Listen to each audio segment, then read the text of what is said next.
In these notes, we'll look at a factoring pattern known as difference of squares.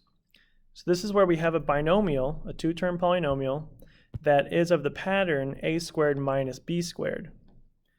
So those two things need to happen. There have to be two terms, so a binomial, and you have to have a minus sign between them. And both terms must be perfect squares. And then the pattern would then be a plus b times a minus b. So whatever the square root of the first term is and the square root of the second term, you put them in two factors with a positive sign and a minus sign. And that's it. Let's try it. So here we have m squared minus 64. And if you look at that, m squared is a perfect square. We can take the square root of it. And 64 is as well. So the answer here, the factored form, would be m plus 8, which is the square root of 64, and m minus 8. So what happens if you multiply that back together, this positive 8m and negative 8m would end up canceling each other out, leaving you with m squared minus 64. Let's try another one. 16y squared minus 81z to the second. Double check, for a power to be a perfect square, the exponent needs to be an even number, so you can divide it by 2. And then the coefficient just needs to be a perfect square.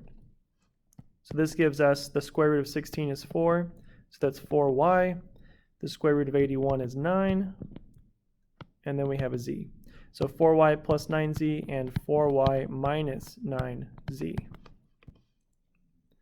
Moving on to number 3.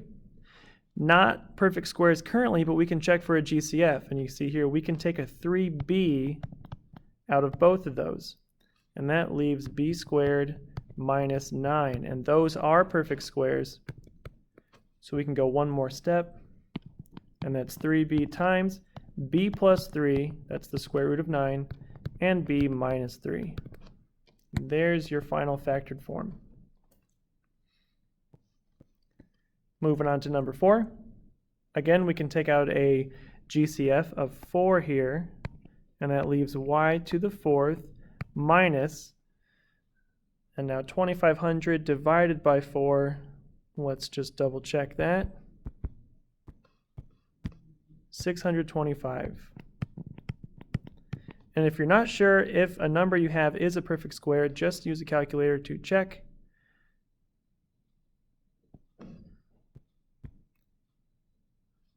So 625, and we'll take the square root of that.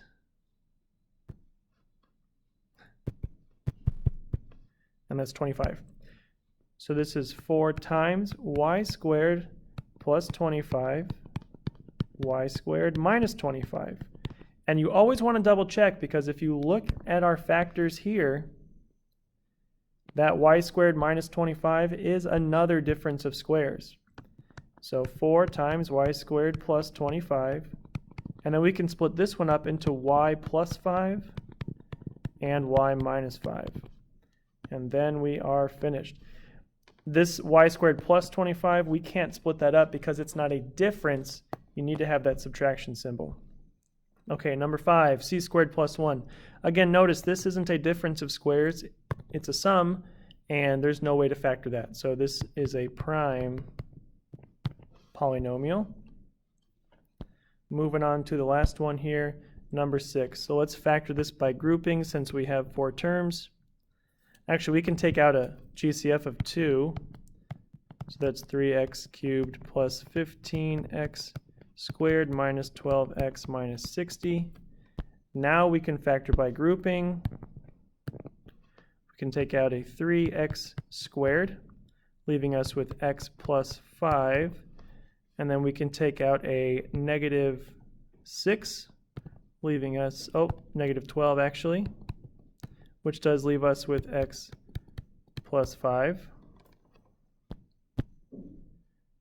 So now we've got 3x squared minus 12 and x plus 5.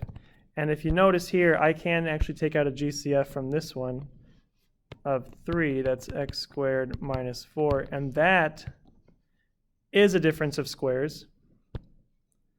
So let's break this down. We've got a 2 and a 3. I should have taken out a 6 in the beginning. So that's our overall GCF. Then you've got that x plus 5 from right here. And then this x squared minus 4, we can break that up into x plus 2 and x minus 2. A little bit of a mess, but that's a good example of what can happen if you don't take out the biggest common factor at the beginning. I just took a 2 out.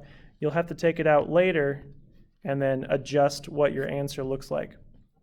So just to go over that one really quickly again, the answer here, we got the 6 from the 3 times 2, those two GCFs we took out. The x plus 5 is from right here.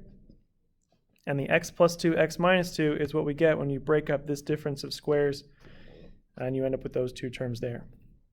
So that's the difference of squares pattern. If you have a binomial of a squared minus b squared, you can split it up into a plus b and a minus b.